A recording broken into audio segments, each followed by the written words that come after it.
Бүгінгі сабақтың бағалау жүйесі WhatsApp, Zoom және тағы да басқа мессенджерлер арқылы сабаққа қатысу 5 балл, белсенділігі 5 балл, өзін-өзі тексеру сұрақтары 5 балл, сабақ бойынша өз пікірін айту 5 балл және де үй тапсырмасын орындау 30 балл. Міне осындай шкала бойынша бүгінгі сабағымыз бағаланды. Сабақтың тақырыбы Олжас Сүлейменов қыз қуу, арғымақ өлеңдері. Сабақтың өзектілігі халық жазушысы Олжас Сүлейменов туралы таным, білім көкжиегін кеңейту және де ақын өлеңдерінің мазмұнын ұғындыру. Олжас Омарұлы Сүлейменов 1936 жылы 18 мамырда Алматы қаласында дүниеге келген. 1959 жылы Қазақ мемлекеттік университетінің геология факультетін бітірген. Максим Горький атындағы әдебиет институтында оқыған. Қазақстан Республикасының халық жазушысы Олжас Сүлейменовтың Арғымақтар, Нұрлы түндер, Мешін жылы, Қыш кітап, Әр күн арайлы таң, Асқардан асу, тағы да басқа өлеңдері мен поэмалы жинақтары Азия атты ғылыми зерттеу еңбегі жарық көрді.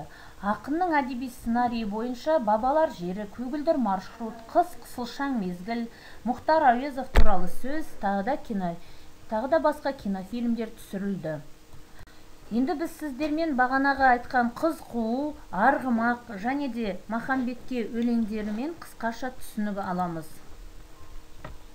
Олжас Сүлейменов шығармашылығында алысты жақын қылатын ұшқыр сәйгүлік, өлеңнен өлеңге, кітаптан кітапқа көшіп отыратын дәстүрлі поэтикалық тұлғаға айналған. Олжастың арғымағы ұшқырлықтың, алапат күштің, албырт жігердің символы, ол таусылмас, сарқылмас тіршіліктің өзіндей мәңгілік қозғалысты танытқан, шапшаңдыққа ұмтылған тынымсыз уақыттың өз бейнесі тәрізді көрінеді. Ақынның арғымақ мінген азаматы қай кезде болмасын асыл арманмен абзал күреске құлшынады. Арғымақ өлеңінде ішкі әуен, құрыш тұяқ дүбірімен тұтастықта көрініп, оқырман жүрегінің дүрсілімен сабақтасады. Ақынның қыз қуу өлеңі қазақтың ұлттық ат спортына арналған. Алдыңғы шумақта жүйрік ат мінген, талай жарыстарға түсіп шыныққан, сұлулығы мен еркелігі үндесіп тұрған қыздың қуғыншы жігіттің намысын қайрап тұрған кезін бейнелейді. Екінші шумақта шабан атқа мініп, қызға жететініне сенімсіз жігіттің өкініші баяндалған.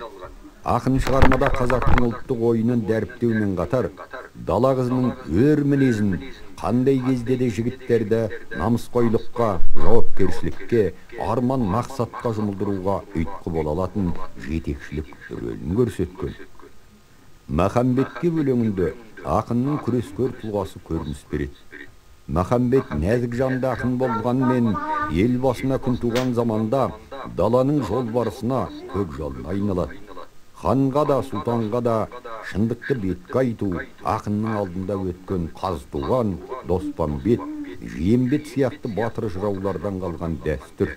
Сондықтан өлеңнің түпкі мазмұнынан шындық үшін күрес, сол мақсатта жанды құрбан етуде бақыт деген түйінді ой жатқандығы байқалады. Міне, мен жаңағы қыз қуу, арғымақ, Махамбет өлеңдерімен қысқаша түсінік алдық. Енді бүгінгі сабағымыздың глоссарийі арғымақ жүйрік ат деген мағынаны білдіреді. Имену, ұялу деген мағына, мәстек деген сөз, аш тоқтығын білдірмейтін жуас атты мәстек деп атаймыз. Дүлдүл, шешен деген мағына және де көкшал деген сөзіміз қасқыр деген мағынаны білдіреді. Енді біз сіздермен жаңағы қыз қуу өлеңімен танысатын боламыз. Қыз қуу. Ей ер жігіт, ей өр жігіт, атыңа ерік бер жігіт, қуып жетіп көр жігіт, тұрып алма именіп, қуып жетті сүймені, даланың жел ұйтқысы шулап қалсын жүйткіші. Әт деген ай әт деген, мәстек беді ат деген, көндім ау бұл азапқа, көндім ау бұл мазаққа, мұндай мазақ азаптан жеңіл шығар тозақта. Нағыз кәусар жігітті, нағыз қайсар жігітті, нағыз бұлбұл жігітті, нағыз дүлдүл жігітті, тұлпар емес бозөкке, қорғып қойдау есекке. Жақсы. Бұл бізде қызғуу өлеңмен танысқан болатымыз. Енді қызғуу дегеніміз не?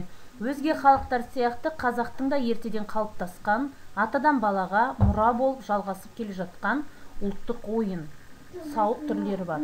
Зер салып байқап отырсақ, ол ойын сауықтар қазақтың ұлттық ерекшелігіне, күнделікті тұрмыс тіршілігіне тығыз байланысты туған екен. Және де адамға жастайынан дене тәрбиесіне көңіл бөлуге, оны батылдыққа, ептілікке, тапқырлыққа, адамгершілікке баулайтын ойынның бір түрі. Енді арғымақ өлеңімен танысамыз, тыңдап отырыңыздар. Арғымақ. Дала қандай, даладағы ат қандай, нөсер шөпке белшесінен батқандай, қиғытсам бір дала қала болады-ау, көз алдымда аунап бара жатқандай. От дегендей асауғанға етіңе, арғымағым шығып желдің өтіне, шабуылдап құрыш болат тұяқпен пергілеші жалтақ жолдың бетіне. Жақсы, арғырай біз өлеңдермен таныстық. Енді сұрақтарға жауап береміз. Бұл сұрақтардың жауабын дәптерлеріңізге жазасыздар. Ассонанс, аллитерация дегеніміз не? Анықтамасын жазыңыз. Өлең жолынан жігіт бейнесін құрастырыңыз. Жаңағы қызғуу өлеңнен жігітті сипаттайтын жолдарын жазып шығасыздар. Өлең ішінен дүл-дүл сөзінің мағынасын түсіндіріңіз. Өлеңнің бірінші, екінші тармақтарынан аллитерация мен ассонансты табып жазып шығасыздар. Ассонансқа жататын сөздерді және аллитерацияға жататын сөздерді. Келесіде өзін-өзі бақылау сұрақтары. Бұл жерде Олжас Омарұлы Сүлейменов қай жылы, қай жерде дүниеге келді? Екінші сұрақ, ақын қандай оқу орнын бітірді? Ақынның қандай өлеңдері мен поэмалары, жинақтары бар? Төртінші сұрақ, қандай ғылыми зерттеу еңбегі бар? Бесінші сұрақ, ақынның әдеби сценарийі бойынша қандай кинофильмдер түсірілді? Сабақты қорытындылау. Бірінші сұрақ, ақын суреткерлігі дегенді қалай түсінесіңдер? Арғымақтың шабысын суреттегенде қандай теңеулер, үндестігі таңдап алынған? Үшінші сұрақ, даланың әсемдігі мен кеңдігіне, арғымақтың ұшқырлығына сендер осылайша шаттана алар ма едіңдер? Яғни бұл арғымақ өлеңі бойынша сұрақтар. Және үйге тапсырма, мына берілген сайт бойынша осы сайтқа кіресіздер де сол жердегі тест сұрақтарына жауап жазасыздар.